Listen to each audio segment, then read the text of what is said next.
Você já percebeu como em toda a Bíblia, tanto no Velho como no Novo Testamento, Deus exige de nós respeito diante do que é sagrado? Moisés, diante da sarça ardente, Êxodo, capítulo 3, versículos 1 ao 6, a morte de Uzá ao tocar na Arca da Aliança, segundo Samuel, capítulo 6, versículos 6 ao 7, participação indigna na Eucaristia, 1 Coríntios, capítulo 11, versículos 27 ao 30. Então, se até objetos e lugares eram tratados com tanta reverência, imagine a atenção e o cuidado de Deus para preparar a mulher que seria a mãe de seu filho, Jesus Cristo. Hoje vamos descobrir por que Maria é chamada Nova Arca da Aliança.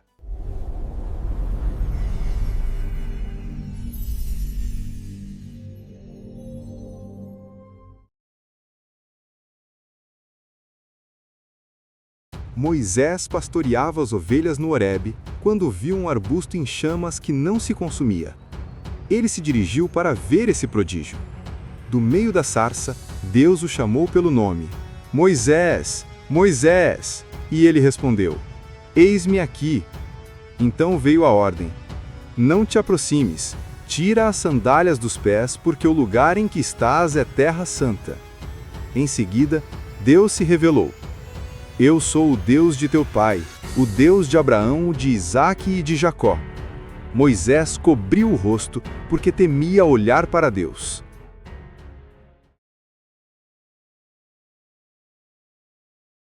O rei Davi organizou a transferência da Arca da Aliança de Quiriate-Jearim para Jerusalém.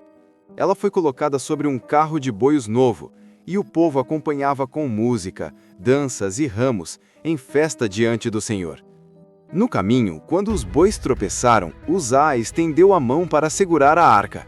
No entanto, esse gesto, mesmo que aparentemente bem intencionado, contrariava as ordens divinas.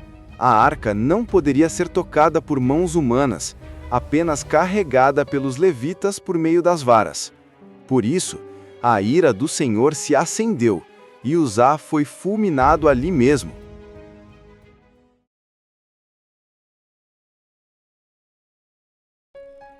Portanto, todo aquele que comer do pão ou beber do cálice do Senhor indignamente, será réu do corpo e do sangue do Senhor.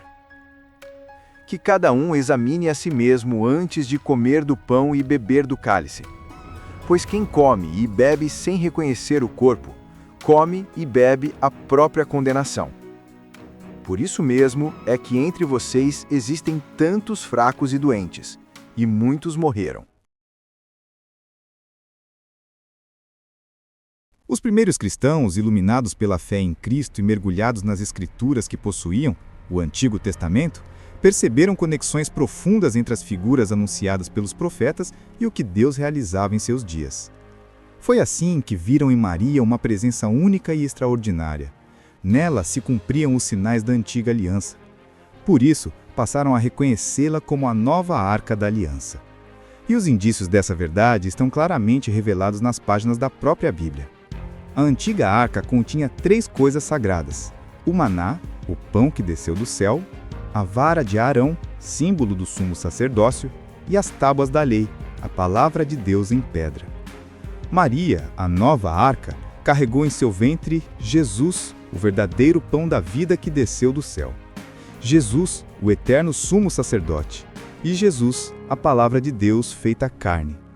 O conteúdo da nova arca não era um símbolo, era o próprio Deus.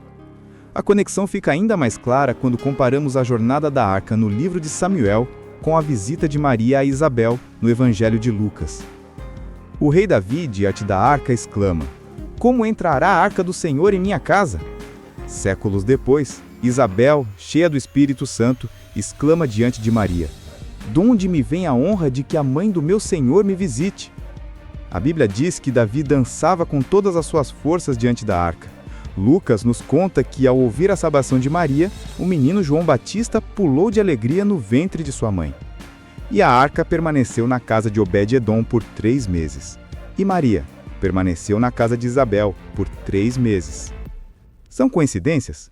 Para os primeiros cristãos, eram a prova de que Lucas estava apresentando Maria como a nova e verdadeira Arca da Aliança. Essa não é uma ideia nova, é a fé da igreja primitiva. Ouçam o que diziam os grandes santos e teólogos dos primeiros séculos. Ó nobre Virgem, verdadeiramente tu és maior do que qualquer outra grandeza, pois quem é igual a ti em glória, ó Mãe de Deus, Arca da Santificação? Santo Atanásio de Alexandria, século IV. A arca é, sem dúvida, a Virgem Mãe de Deus.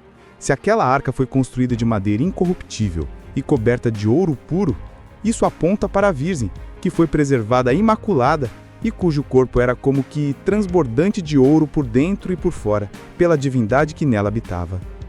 Hipólito de Roma, século III. Eles entenderam que, assim como a primeira arca foi feita da madeira mais pura e do ouro mais fino, a nova arca precisava ser o ser humano mais puro e santo. E agora tudo faz sentido. Voltamos ao início. Se Deus exigiu pureza absoluta e estabeleceu a morte como penalidade para quem tratasse sem a devida reverência um baú de madeira que continha símbolos de sua presença, quanto mais zelo e cuidado ele não teria pela mulher que seria o seu tabernáculo vivo, a mulher que não carregaria símbolos, mas o próprio Deus em seu ventre?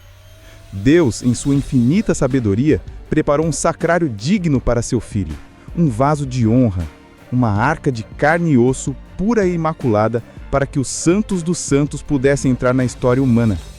Maria não é especial por mérito próprio, mas pelo zelo daquele que a escolheu. Honrar Maria como a nova arca da aliança não é diminuir a Deus.